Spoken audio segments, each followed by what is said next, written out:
The challenge had a time-old formula and they went and threw it out the window. It isn't a bad sign yet, but let's be frank and say that waiting until the third episode to showcase the elimination arena and the first real elimination may not be a good thing.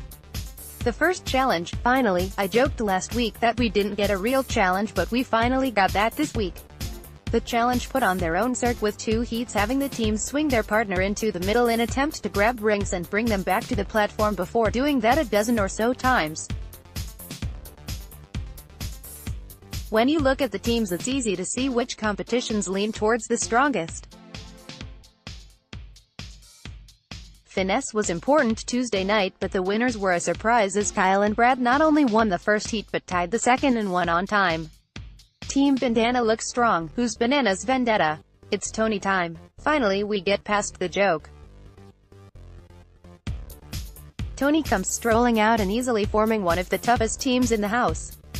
Tony was Banana's protege, before he threw him into elimination last season, where he went home at the hands of Devin. I was sure Devin was the partner here, but then Tony strolled out. Tony is fresh off a final on vendettas, and even with a vendetta with Johnny, it comes down to winning the game. But if it ever came to being truly cutthroat to your vendetta, Tony better be careful. Just ask Sarah about that one. Not a lot, yet.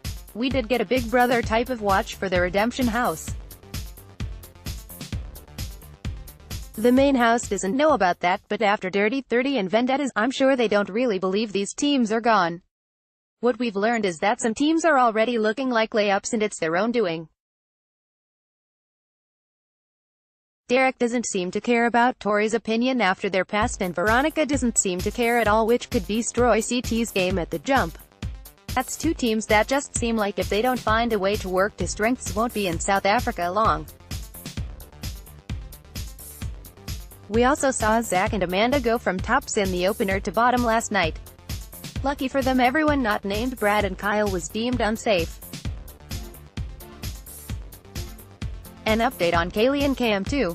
We thought they were gone, but thankfully they technically have beef. They'll have to work together the rest of the season as Kyla and Melissa headed home to start Tuesday.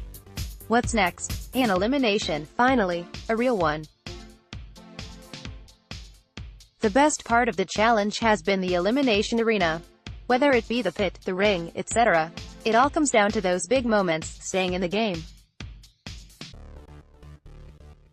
There's a lot of power and a lot of intellect in this house.